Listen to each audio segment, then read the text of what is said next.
Nous vous saluons dans le nom de notre Seigneur et Sauveur Jésus-Christ. Nous sommes dans la joie d'être encore dans la maison de notre Père. Je vais prier. Seigneur notre Dieu et notre Père, c'est avec reconnaissance que nous approchons encore au devant de toi. C'est toi qui es Dieu. Nul n'est comparable à toi. Nous ne sommes que des hommes. Nous n'avons rien à dire à ton peuple. Seigneur, viens leur parler toi-même de ta part. Assiste-nous en toutes choses. Pardonne nos faiblesses humaines et fortifie-nous par ton esprit. Nous nous remettons à toi. Nous croyons que tu conduiras toutes choses. Car c'est au nom de Jésus-Christ que nous devons demander. Amen. Je vous invite à vous mettre debout pour qu'on lise la parole de Dieu. Nous lirons dans l'épître de Paul aux Éphésiens, le chapitre 6, le 11e et le 12e verset. Lisons juste le 12e verset. Car nous n'avons pas lutté contre la chair et le sang, mais contre les dominations, contre les autorités, contre les princes de ce monde, des ténèbres, contre les esprits méchants dans les lieux célestes. Que Dieu bénisse sa parole. Mettez-vous. Nous allons parler aujourd'hui du sujet intitulé le conflit entre Dieu et Satan.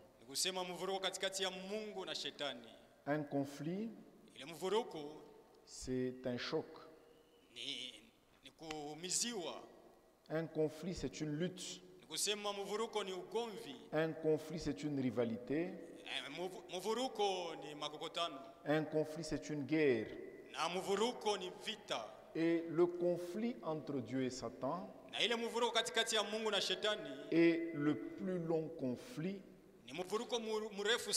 et le plus vieux qui n'ait jamais existé. Tous les autres conflits sont courts, mais celui entre Dieu et Satan, c'est un très long conflit. Et toute armée, avant d'aller en guerre, se prépare, forme ses militaires et pourvoit à leurs équipements pour qu'ils soient les plus efficaces possibles. Et pour gagner une guerre, les armées se battent toujours selon certains principes. On ne se bat pas en désordre. Il y a des principes qu'on appelle des principes de guerre. C'est comme les athlètes, ils ne sont pas couronnés s'ils n'ont pas couru d'après les règles. La guerre aussi, il y a des principes. Et parmi ces principes de guerre, il y a par exemple, il y a quelques-uns qu'on peut citer. Il y a par exemple la définition du but à atteindre. On ne se bat pas en désordre. On doit savoir pourquoi on se bat. Quel est l'objectif qu'on cherche à atteindre? Si une armée se bat sans objectif, elle va perdre la bataille. Parce qu'elle va se battre sans normes. Le deuxième principe, c'est la concentration des efforts.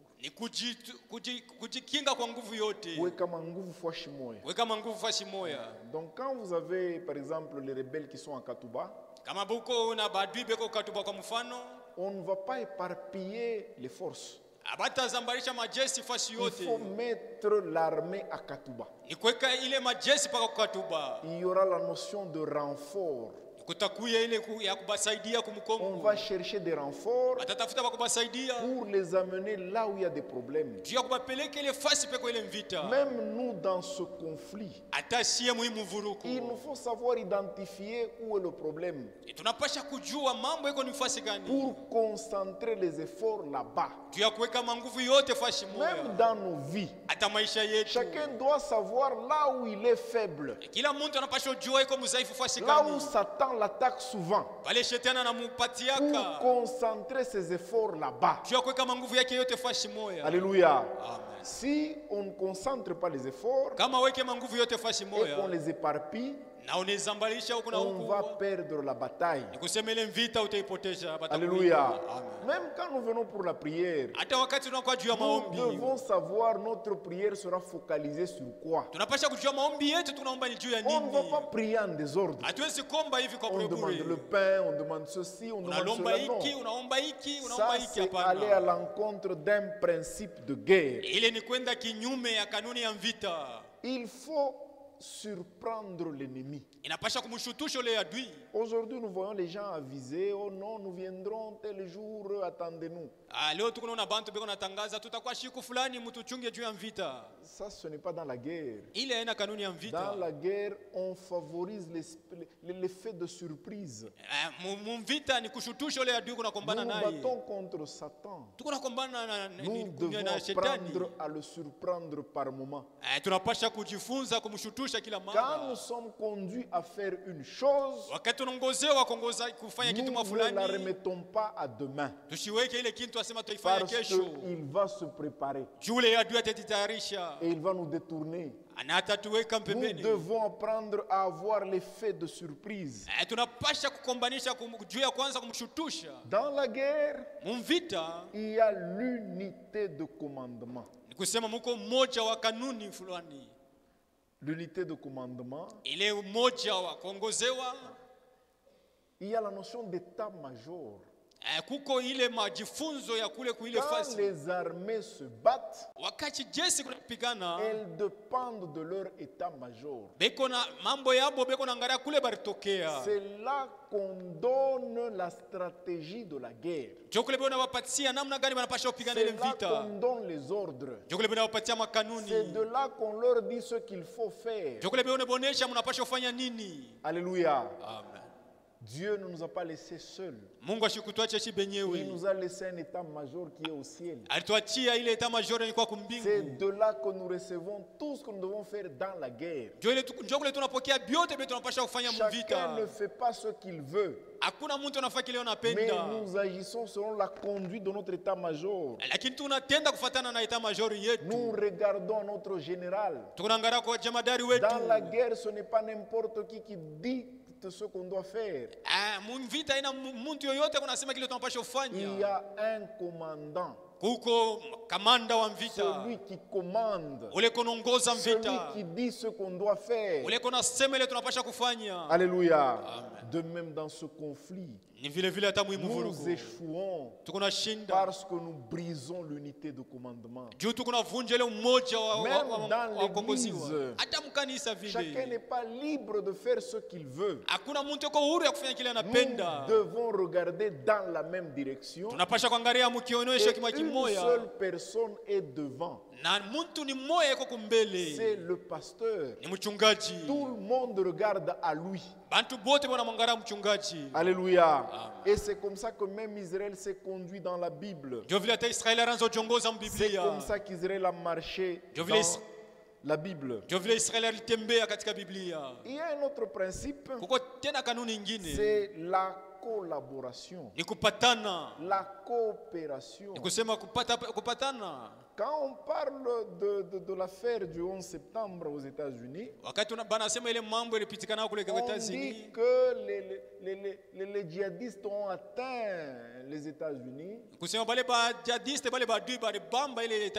parce que simplement FBI et CIA n'ont pas coopéré. FBI na ule mwingine abakutumike pamoja. Avait des informations que l'autre n'avait pas. Huyu mwingine alikuwa na habari nyingine ashukwe nayo. Ils n'ont pas eu des moyens pour combattre les terroristes. Abakuwa na ile nguvu juu kumanisha pale pa terroriste. Parce qu'ils n'ont pas collaboré. Juu bakupatane fasi moja pana. Alléluia. C'est un principe universel. Même dans la parole de Dieu, tous ceux qui ont bien marché, tous ceux qui sont bien arrivés à bon port, ils ont collaboré. L'homme seul dans la parole de Dieu n'existe pas. L'homme seul. Dans la parole de Dieu, ça n'existe pas cette histoire d'un homme qui est seul. Alléluia. Nous devons toujours collaborer. Nous avons des choses que les autres n'ont pas. Et les autres ont des choses que nous n'avons pas. Même dans la maison, l'homme a des qualités que la femme n'a pas. La femme aussi a des qualités que l'homme n'a pas. Pour bien réussir, il faudrait qu'il y ait de l'entente. Alléluia.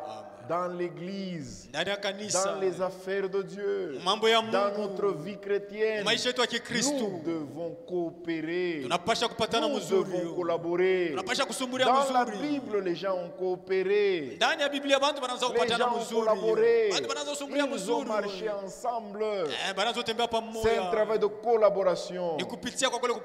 Il y a un principe, c'est l'anéantissement des forces ennemies. Dans la guerre, il y a un principe qui s'appelle l'anéantissement des forces ennemies. Quand vous attaquez et que vous avez vaincu l'ennemi, il faut l'anéantir pour ne pas lui donner l'occasion de se reconstituer et de vous attaquer de nouveau. C'est comme ça que vous verrez quand les armées entrent dans un village, ils neutralisent les hommes. Non, ils neutralisent les hommes. Alléluia. Ils brûlent les maisons. Ils ravissent l'armement. Ils prennent même les provisions. Pour que vous n'ayez même pas la force de, pour que vous ne puissiez pas manger, avoir la force de les poursuivre. On vous anéantit complètement. Dans cette bataille, dans ce conflit, nous avons fait des erreurs parce que nous avons agi mollement avec Satan. Alléluia. Quand vous l'avez dans votre ligne de mire, il faut le détruire complètement. Alléluia. Quand vous comprenez où est le problème, résolvez-le totalement. Ne laissez pas d'autres petites semences. Ne laissez pas des petits problèmes. On dit toujours qu'un serpent est serpent même s'il est bébé. Quand il grandira, il vous fera du mal. Alléluia. Dans la guerre, il faut savoir anéantir les forces ennemies. Il y a le principe du maximum d'intensité. Maximum d'intensité. Donc quand les armées attaquent, elles utilisent leur dernière force de frappe compatible avec l'ennemi attaqué. Un maximum d'intensité. Sans jamais ménager l'ennemi. Alléluia. Il faut choisir le moment. Il y a des attaques qui sont faites au mauvais moment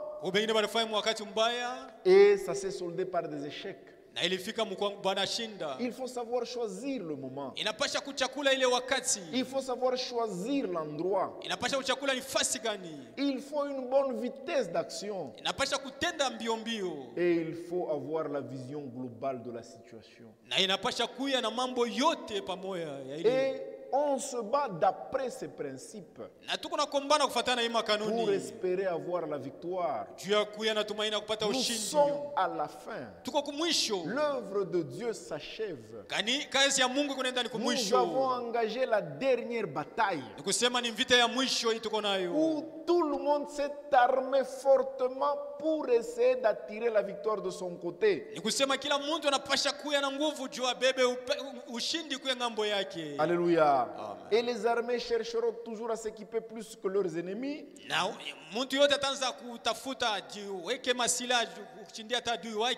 Les armées étudient la tactique de leurs ennemis. Les armées, ils vont étudier la tactique de leur ennemi. Parce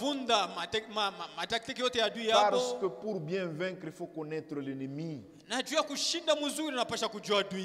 Dieu savait que cette bataille s'engagerait. Cette bataille entre le bien et le mal. Cette guerre entre la lumière et les ténèbres. Il savait qu'elle aurait lieu. Il savait ce que l'ennemi allait faire.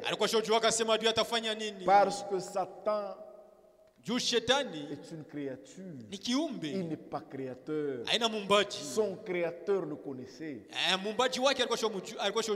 Dieu est omnipotent, omniprésent, omniscient. Il connaît la fin d'une chose avant qu'elle ne soit. C'est ainsi que pour que son ennemi, son armée plutôt soit efficace, Dieu l'équipa.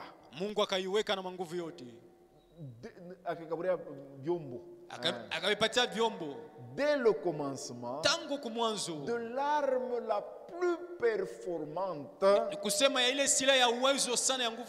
aux performances éternelles. Cette arme, c'est la parole de Dieu. Dieu donna à son peuple une arme invincible. Parce qu'il savait que cette guerre s'engagerait. Il savait qu'il y aura un conflit. Il savait que Satan va s'équiper lourdement. Il savait que Satan prendra des armes lourdes. Et Dieu devait aussi équiper son église. Dieu devait équiper son peuple. Dieu ne peut pas s'améliorer. Il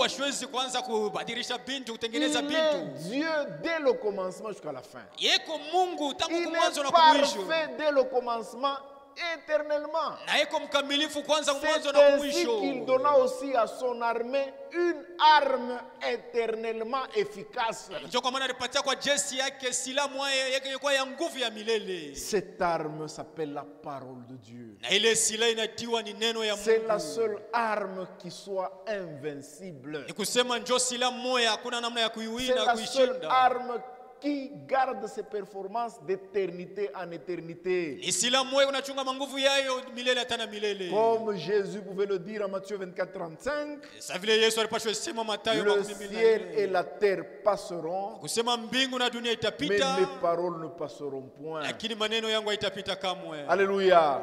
Comme il est dit aussi dans Hébreux 4 verset 12, la parole de Dieu est vivante, elle est efficace, elle est plus tranchante qu'une épée à double tranchant, elle est pénétrante, même à séparer ce qui est inséparable. Alléluia. Dieu donna à son église la parole de Dieu. Dans ce conflit, nous avons une arme très forte. C'est la parole de Dieu.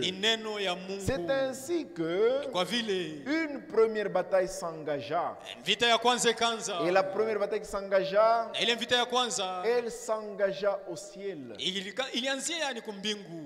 Le conflit entre Dieu et Satan n'a pas commencé sur la terre. C'est un vieux conflit. Il a commencé depuis le ciel. Alléluia. Ce conflit entre le bien et le mal avait commencé au ciel lors de la révolte de Lucifer. Comme on peut le lire dans Ézéchiel 28. Lisons Ézéchiel 28. Le verset 2. Fils de l'homme, dit au prince de Tyr, ainsi parle le Seigneur l'Éternel. Alléluia. Ton cœur s'est élevé et tu as dit, je suis Dieu. Le point de départ de ce conflit au ciel, Lucifer a commencé à s'élever. Alléluia. C'est ça le point de départ. Ton cœur s'est élevé dans ce conflit entre la lumière et les ténèbres. Quand vous commencez à vous élever, vous allez perdre. Alléluia. Lucifer avait perdu la bataille parce qu'il avait commencé à s'élever et à se considérer comme Dieu. Il croyait qu'il était devenu un Dieu, c'est-à-dire un sujet d'adoration, un sujet de gloire. Alléluia. Même si tu chantes avec la plus belle voix qui existe, même si tu prêches, quand tu prêches, 1000 âmes croient en une journée. Même si quand tu pries, même les morts ressuscitent, ne t'élève jamais dans ton cœur jusqu'à croire que tu deviens égal à Dieu, jusqu'à croire qu'on peut t'adorer aussi. Alléluia. C'était là que Lucifer avait échoué. Alléluia. Mes frères et mes sœurs, nous sommes des hommes. Nous ne sommes pas des dieux. Nous ne sommes pas des... N'acceptez pas que vous soyez adorés. N'acceptez pas que la gloire de Dieu vous revienne. Parce qu'il ne la partage pas et ne la partagera jamais. Alléluia. Lucifer voulait partager la gloire avec Dieu, sa gloire. Il voulait être adoré aussi. Alléluia. Et je suis assis sur le siège de Dieu au sein des mers. Toi, tu es un homme et non Dieu. Nous sommes des humains. Mon frère et ma soeur, même moi qui vous prêche, je suis un homme. Je peux faire des fautes. Alléluia. Même tout le monde sur terre est un humain. Seul Dieu doit être l'objet de notre adoration. Aucun prophète ne doit être l'objet de notre adoration. Aucun prédicateur non plus. Seul Dieu. Alléluia. Toi, tu es un homme et non Dieu. Et tu prends ta volonté pour la volonté de Dieu. Lucifer commença à mentir au nom de Dieu. Dans ce conflit, Satan nous amènera à mentir au nom de Dieu. Dieu m'a dit, Dieu a dit, j'ai vu, Dieu m'a dit. Où est-ce que tu as été avec Dieu? Alléluia. Amen. Nous prendrons nos volontés. Aujourd'hui, les gens ont pris leurs coutumes et ont fait de leurs coutumes la parole de Dieu. Les gens ont pris leurs habitudes. Ils ont fait de leurs habitudes la parole de Dieu. Alléluia. Les gens ont pris leur vie. Ils ont pris leur vie, ils en ont fait la volonté de Dieu. La volonté de Dieu est consignée dans sa parole. Tout ce qui n'est pas parole de Dieu, mettez ça dehors. Sinon, vous serez vaincus par Satan. Dieu nous a donné une seule arme. Il ne nous a même pas donné les dons comme arme, non. L'unique arme qui doit être au-dessus de tout, c'est la parole de Dieu. C'est la parole qui doit tout conduire dans notre marche. C'est la parole qui doit conduire ce conflit. C'est la parole qui est notre boussole. Alléluia. Lucifer a commencé à prendre sa volonté pour la volonté de Dieu. Il a commencé à mentir au nom de Dieu. Verset 6. C'est pourquoi ainsi par le Seigneur l'Éternel, parce que tu prends ta volonté pour la volonté de Dieu, voici je ferai venir contre toi des étrangers les plus violents d'entre les peuples. Ils tireront l'épée contre ton éclatante sagesse et ils souilleront ta beauté. Alléluia. Quand il a commencé à monter, il a commencé à prendre sa volonté pour la volonté de Dieu. En toutes choses, consultons la parole de Dieu. Qu'est-ce que Dieu Dieu a parlé dans cette génération. Dieu a envoyé un prophète. Dieu a envoyé ses hommes pour nous parler de sa part. Alléluia. Les gens commencent à prendre leurs coutumes pour en faire la parole de Dieu. Les gens ont commencé à prendre leurs histoires pour en faire la parole de Dieu. C'est ce que Lucifer a fait. Et c'est ce que Satan continue à faire aux frères et aux sœurs aujourd'hui.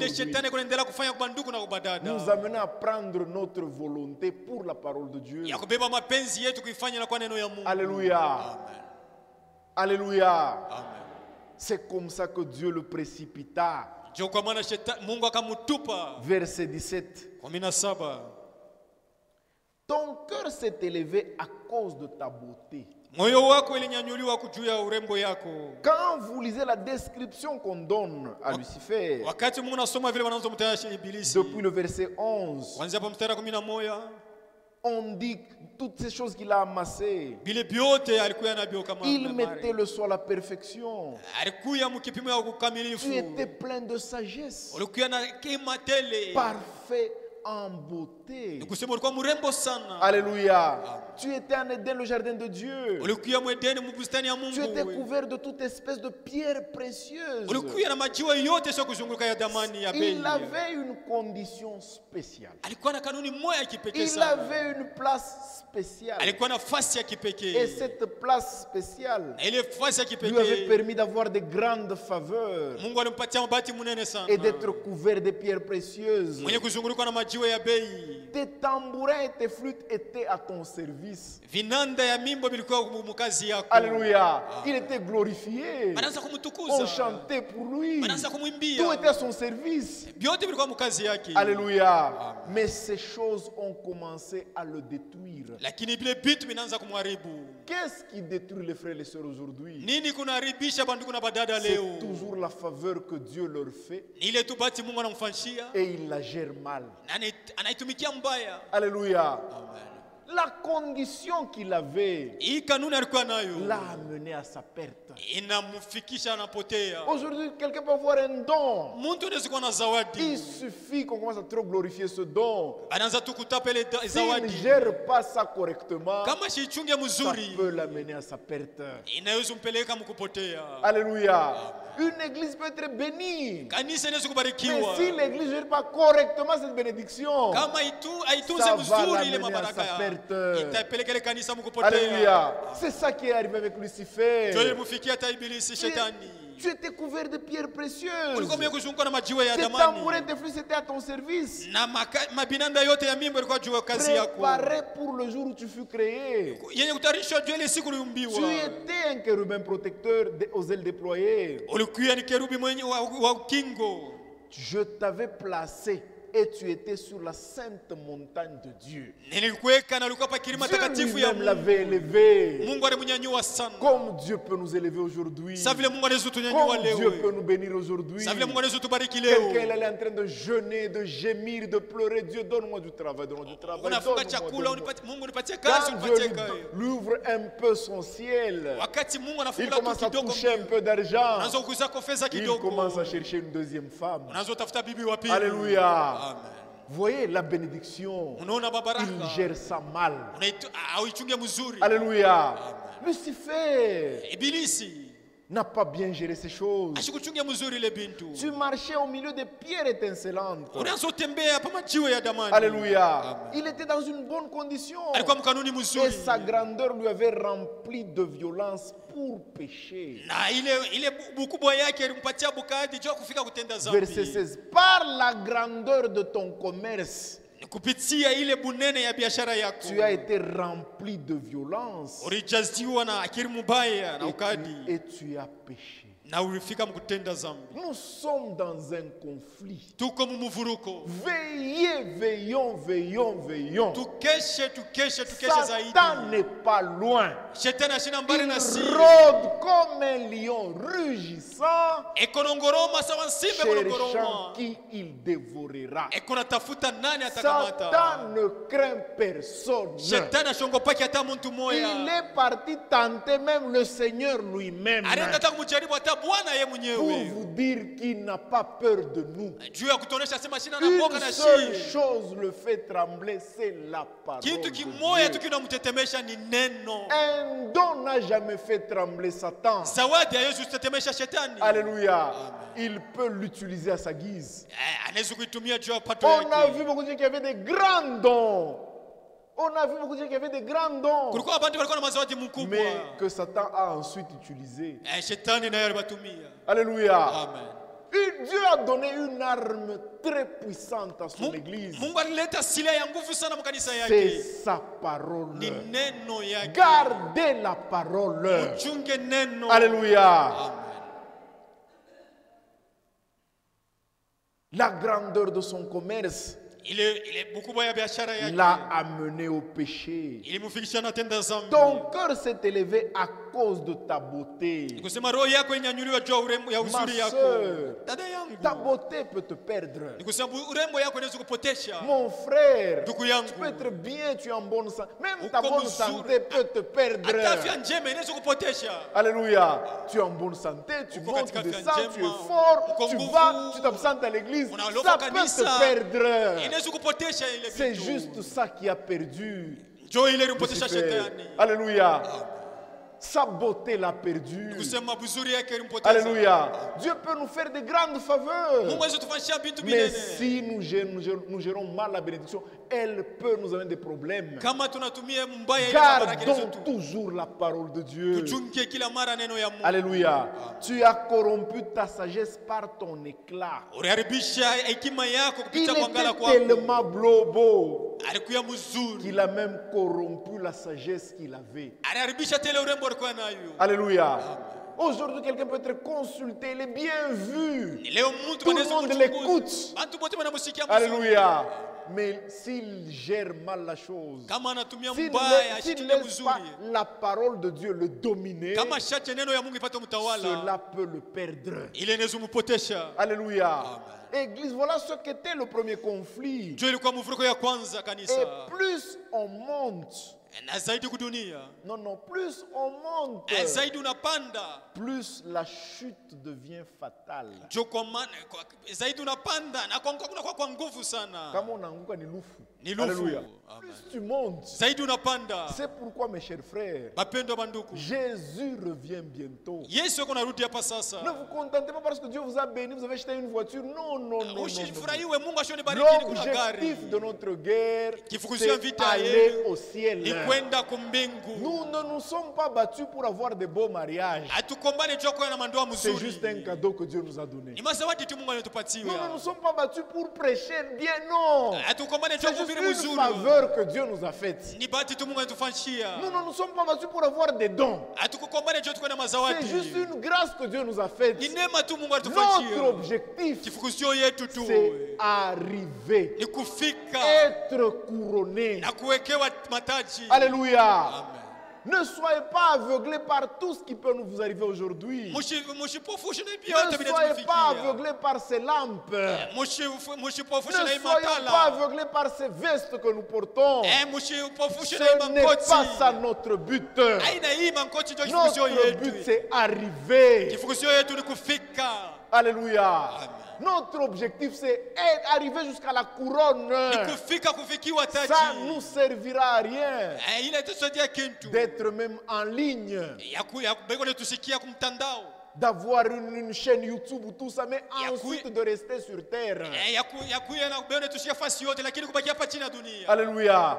Notre objectif, c'est arriver. Ces choses l'ont amené à sa perte. Il ne voulait pas rester là où Dieu l'avait mis. Dieu nous a laissé dans sa parole. Il faut qu'il nous trouve dans sa parole. Un frère peut être juste une simple brebis dans l'église. Dieu lui fait grâce pour devenir diacre. Et ensuite il divise l'église. Dieu t'a fait grâce pour que tu sois diacre. Mais tu veux aussi devenir pasteur. Être aussi, avoir aussi une église. Lucifer ne voulait pas rester là où Dieu l'a mis. Alléluia. Il fallait qu'il reste là où Dieu l'a mis. Dieu t'a mis aux instruments. Reste aux instruments. Ne deviens pas un docteur de la loi pour la doctrine. Ce n'est pas là où Dieu t'a mis. Reste là où Dieu t'a laissé, mon frère. Alléluia. Amen. Il n'a pas voulu rester là où Dieu l'a mis. Il voulait plus. Si Dieu nous donne plus, il n'y a pas de problème. Alléluia. Mais restons là où Dieu nous a mis. Restons là où Dieu nous a laissé. Alléluia. C'est de là qu'était venue sa chute. Il voulait monter encore un peu. Dieu te laisse au premier étage, reste au premier étage. Il met un autre deuxième. Lui qu'il reste au deuxième, toi au premier. Ne cherche pas à le rejoindre au deuxième étage. L'aigle reste là où Dieu l'a mis. Et l'hirondelle là où Dieu l'a mis. Si l'hirondelle veut poursuivre l'aigle, elle va mourir parce qu'elle n'a pas de capacité pour supporter ce qui se passe là-bas. Alléluia. Lucifer ne voulait pas rester là où Dieu l'avait mis. Et regardez comment il a été précipité. On termine par l'Ésaïe 14. Le verset 13. C'est lui qui parle. Tu disais en ton cœur, je monterai au ciel. J'élèverai mon trône au-dessus des étoiles de Dieu. Alléluia. Amen. Je m'assiérai sur la montagne de l'assemblée, à l'extrémité du septentrion. Je monterai sur les sommets des nues. Je serai semblable au Très-Haut. Alléluia. Lui n'était pas Dieu, mais il voulait se faire l'égal de Dieu. C'est là qu'était venu sa chute. Nous sommes dans un conflit, mes frères. Les hommes meurent, mais leurs esprits demeurent. Cet esprit est encore en train de planer dans l'église. Alléluia. Les gens ne veulent pas rester là où Dieu les a placés. Vous allez échouer. Nous sommes dans une guerre. Nous sommes dans un conflit. Et notre conflit n'est pas un conflit armé. C'est un conflit non armé. Nous nous battons toujours avec la parole de Dieu. Cette arme que Dieu nous a laissée. C'est une arme invincible. En toutes choses, revenez à la parole et vous ne serez jamais vaincus. Que Dieu nous bénisse pour ce soir.